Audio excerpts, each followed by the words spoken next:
Hi, I would like to share with you a bit of scripture is from the Book of Psalms. It's Psalm 2. I'm going to be reading the entire thing, starting with verse 1. Why do the heathen rage and the people imagine a vain thing? The kings of the earth set themselves, and the rulers take counsel together against the Lord and against his anointed, saying, Let's break their bands asunder and cast away their cords from us. He that, si- he that sits in the heavens shall laugh.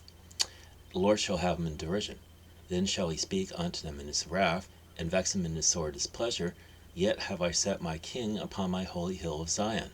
I will declare the decree. The Lord has said unto me, You are my son, this day have I begotten you.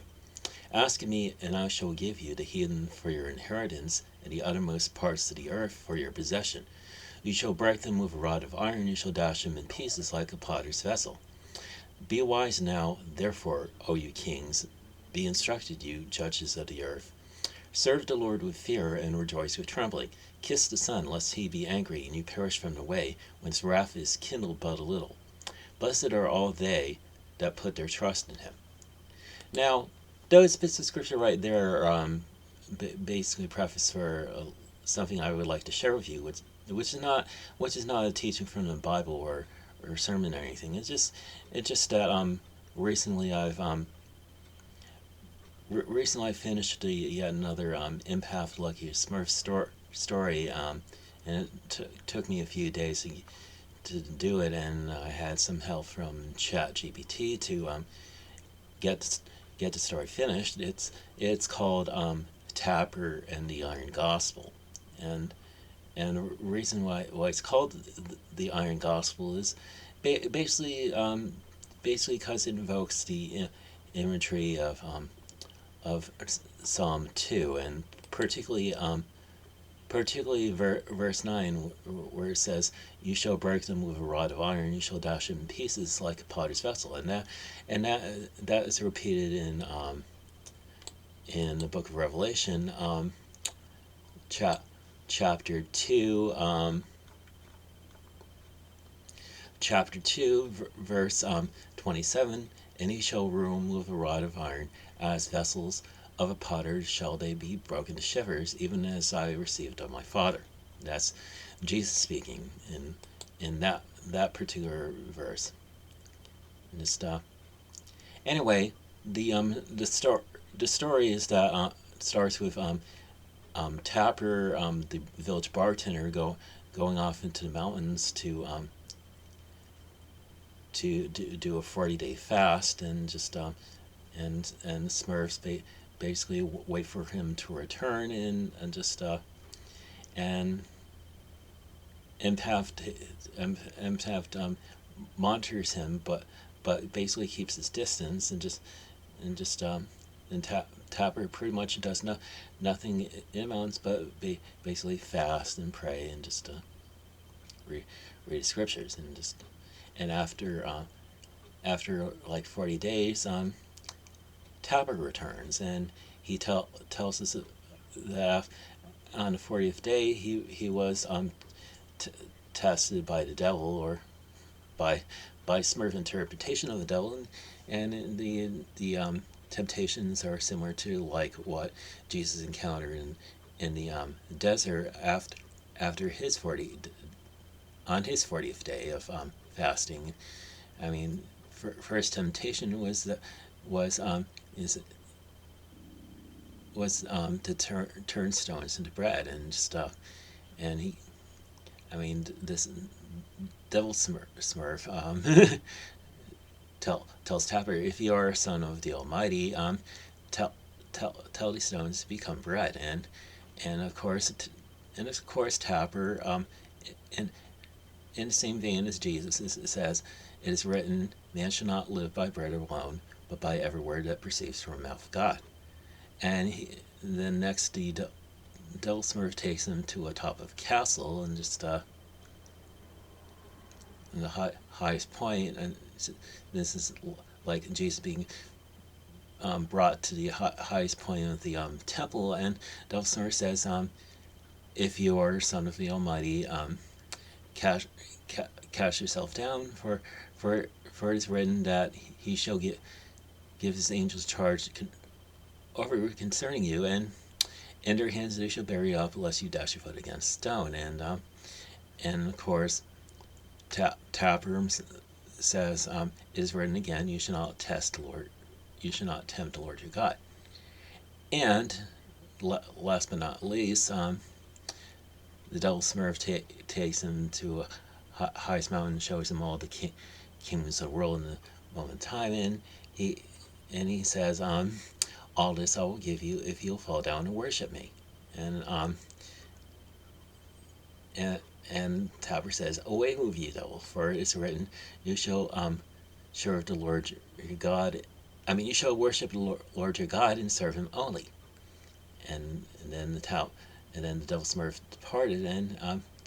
Tapper returned to the village, and basically was returning to his to his bartender duties, and just and of course, this was originally a mini story written called Tapper's Temptations. I basically expanded into chapter one of the story that I just written, and in the following chapter, Tapper is visited by the Traveler Smurf, who's a time traveling Smurf. It's similar to like Wave Rider of like DC Comics, and just and Traveler shows Tapper future, and for that, and in that future, proceeding from that moment onward, Tapper becomes a pastor, and he ends up turning his tavern into a chapel, and he basically gets the Smurfs to attend his attend his services, and he eventually gives him a copy of the Holy Scriptures to read from, and just and and things start off as benign, but eventually things get really strict. I mean, Tapper begins to exert his authority a bit. I mean, as Pastor Nevin, I specifically chose name Nevin. I mean, which means Holy One, or Saint, or something like that. Just it's an English version of the of the Gaelic name Nevon. I mean, which is spelled Naomhan.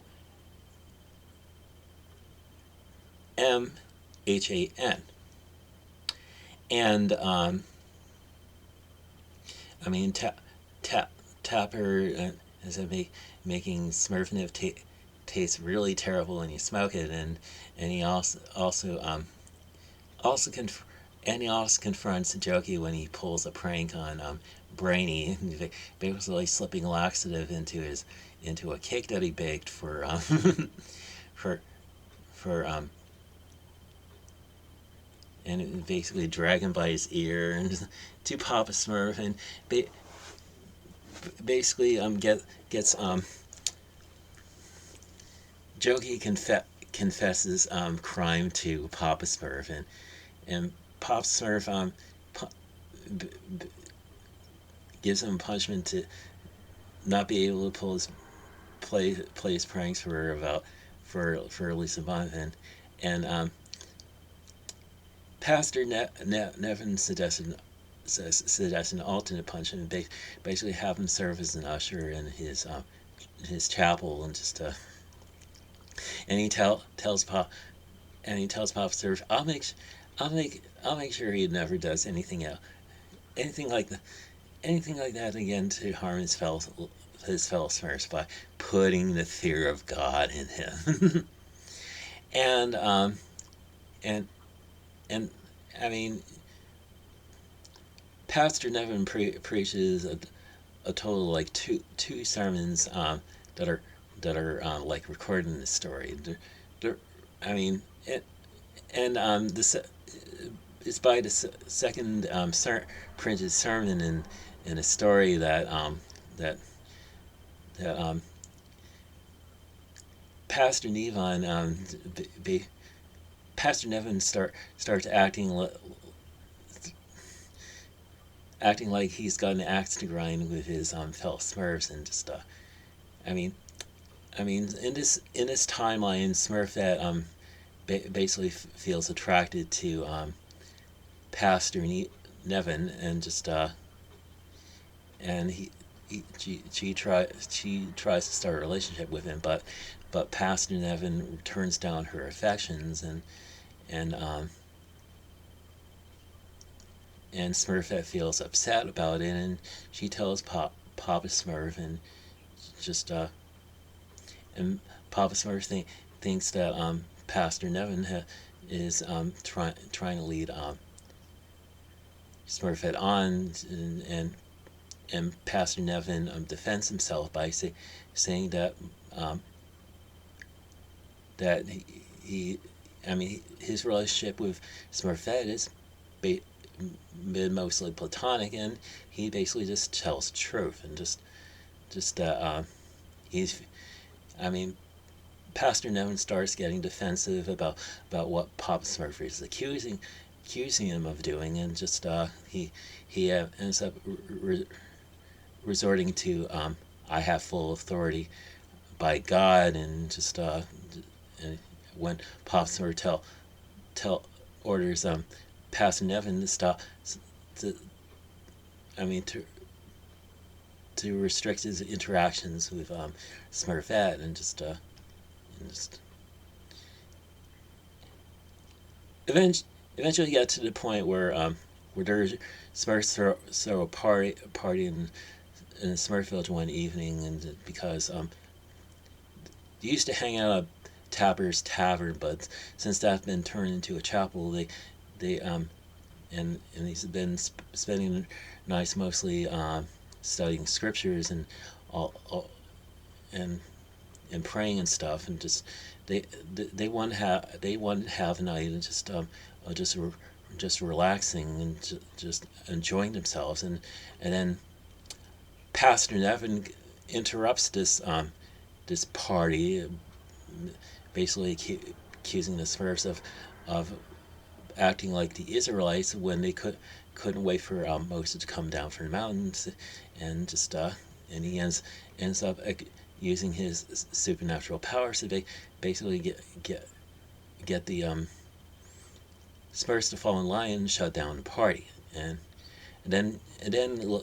later on that night when Pastor Nevin is sleeping, his chapel ends up being on fire, and just and, he, and Smurfs wake up and sees the chapel on fire, and Pop Smurf calls for the for Smurf Village Fire Brigade to come and put out the fire, and they come and put out the fire, and unfortunately the chapel's destroyed, and and Pastor Nevin ba- basically accuses the Smurfs of of arson, and think that this is a directed attack against him, and just and Empath tries to speak reason to Pastor Nevin, saying that he sensed that nobody among the Smurfs has even committed an act of arson against him, and basically calls for mercy, and I mean, Pastor Nevin would have none of that, and he ends up calling the Smurfs a bunch of heathen ingrates, and this pushes the Smurfs to the point of saying, basically saying, Smurf your God,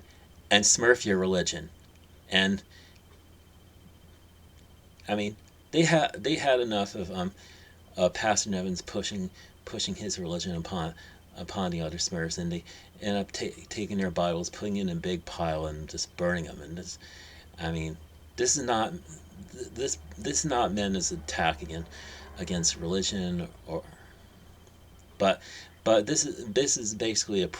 the Smurfs protesting again, not particularly against God or religion, but against Pastor Nevin himself, and just Empath and Evan tries to get Papa Smurf to control the control the Smurfs and do something. And Papa Smurf says, "I'm sorry, Tapper, but this is for your own good and for good in the entire village." And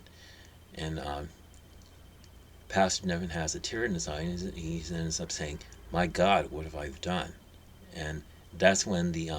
timeline ends, and Tapper's brought back to the moment where Traveler touched him, and to make and see that alternate timeline, and